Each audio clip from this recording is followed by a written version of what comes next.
படித்ததில் பிடித்தது. இன்றைய தலைப்பு யார் கடவுள். மணி இரவு 8. பசி வயிற்றை கிள்ளியது. இன்றைக்கு வேலைக்காரி வரவில்லை, சமையல்காரியும் வரவில்லை. எனக்கு சமைக்க மூடும் இல்லை. இது மாதிரி நேரங்களில் ஸ்விக்கி அல்லது ஜொமேட்டோவில் துணைக்கு அழைப்பதுண்டு. இன்று அதற்கு மூடும் இல்லை. வெளியே வீசிய குளிர்காற்று என்னோடு சற்று உறவாடு என்று என்னை அழைக்க 2 வீலர் ஸ்டார்ட் செய்து பார்த்தேன். 3 நாட்கள் 2 வீலரை எடுக்கவில்லை. என் மேல் அதற்கு கோபம் போல. எனது உதவி பயனற்று போனது. ஒரு நல்ல டிஃபன் சாப்பிட வேண்டும் என்றால் சிறிது தூரம் நடக்க வேண்டும். சின்னதாக ஒரு உரத்த சிந்தனை. பிறகு ஹோட்டலை நோக்கி நடக்க ஆரம்பித்தேன். வீட்டில் குடை இருந்தும் இப்போது மழை வராது என்று நானே முடிவு செய்து ஹோட்டலுக்கு போகலாம் என்று ஏன் தோன்றியது? இரவு 8 மணிக்கு ஹோட்டலுக்கு போனவன் அங்கேயே சாப்பிட்டு விட்டு வந்திருக்கலாம். சாப்பிடும் நேரத்தில் மழை வந்திருந்தால் கொஞ்ச நேரம் அங்கேயே நின்றுவிட்டு வந்திருக்கலாம். அதையும் செய்யாமல் ஏன் பார்சல் கட்டி கொண்டு தண்ணீர் பாட்டிலும் வாங்கி கொண்டு உடனே கிளம்ப வேண்டும்?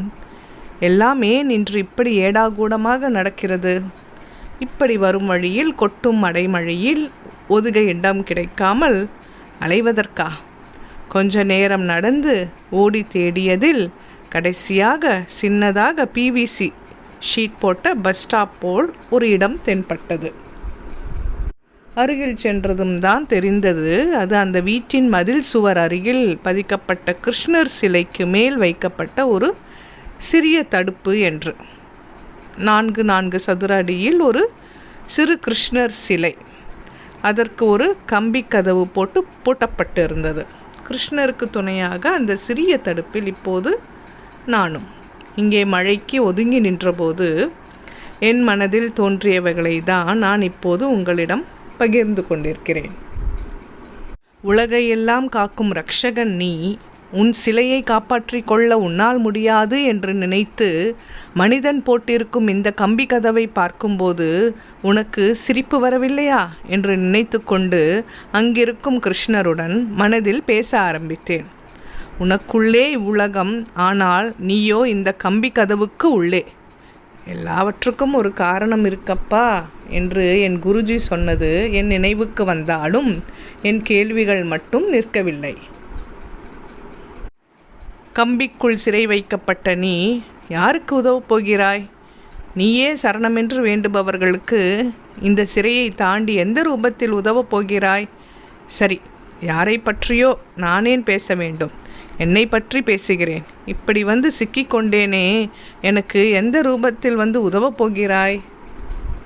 இந்த கேள்விகள் எல்லாம் என்னுள் எழ செய்து என்னை விரக்தி அடைய செய்யும் உன் உள்நோக்கம்தான் என்ன என்றெல்லாம் பேசிக்கொண்டிருந்த நான் ஒரு கணம் ஏதோ ஒரு குரல் கேட்டு திரும்பி பார்த்தேன். அந்த மதில் சுவரின் மூலையில் பழைய துணி மூட்டை போல் ஏதோ கிடக்க அதை சற்று உற்று பார்த்தேன். அது துணி மூட்டை அல்ல, ஒரு மூதாட்டி. பூச்சி, புழு, சில நேரங்களில் பாம்புகள் கூட என்ற வரையறையே இல்லாமல் எல்லா ஊர்வனமும் சரமாரியாக வந்து போகும் இடத்தில் ஒரு கிழிந்த அழுக்கு துணியை மட்டும் சுற்றி கொண்டு இங்கு வந்து அடைக்கலம் புகுந்திருக்கிறாள். யாரை பெற்ற தாயோ ஆதரிக்க ஆள் இல்லாமல் இங்கே அடைக்கலம் வந்து இருக்கிறார். அவர் ஏதோ முனகுவது போல் இருந்தது. உற்று கேட்டதில் என்னிடம்தான் பேசிக்கொண்டு இருக்கிறார் என்று தெரிந்தது. என்னம்மா வேணும்? பணிவுடன் நான்.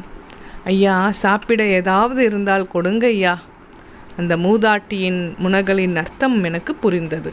அத்தனை கேள்விகள் பொங்கி எழுந்த என் மனதில் இப்பொழுது ஒரே ஒரு கேள்வி மட்டும்தான் மிஞ்சி நின்றது. இந்த மழையில், இந்த இரவில் ஒரு இளைஞன், நான் என்னையே சொல்லிக்கிட்டேன், நானே இவ்வளவு தூரம் நடந்து வந்து சாப்பிட சலித்து கொள்ளும்போது இந்த மூதாட்டி என்ன செய்வார் என்ற ஒரே ஒரு கேள்வி. இந்தாங்கம்மா, தோசை இருக்குது, சாப்பிடுங்க. தண்ணி பாட்டில் கூட இருக்குது. நடுங்கி ஒடுங்கின அந்த மூதாட்டியின் கையில் ஹோட்டலில் வாங்கிய பார்சலை குனிந்து கொடுத்தேன். கிருஷ்ணா, நல்லா இருப்பா. என்னை ஆசீர்வதிப்பது போல் கையை உயர்த்தி தலையில் கை வைத்து கூறினாள். என்னை ஏன் பாட்டி கிருஷ்ணா என்று அழைத்தாள்? அவள் கிருஷ்ணரிடத்தில் உணவை கேட்டிருப்பாள் போலும். ஆதலால் யார் கொடுத்தாலும் கொடுப்பவன் கிருஷ்ணன்தான் என்ற நம்பிக்கை போலும் அவளுக்கு என்று என்னை நானே சமாதானப்படுத்தி கொண்டேன். இப்போது எனக்குள் திடீரென்று ஒரு புரி தட்டியது. எனக்கு எந்த ரூபத்தில் வந்து நீ உதவி செய்யப் போகிறாய் என்று நான் உன்னை கேட்டேன். இப்பொழுது புரிகிறது, உதவி தேவைப்பட்டது எனக்கல்ல, அந்த மூதாட்டிக்கு என்று. உதவியதும் நான் அல்ல, என் ரூபத்தில் நீ என்று. இப்போது கிருஷ்ணரை பார்க்கிறேன்.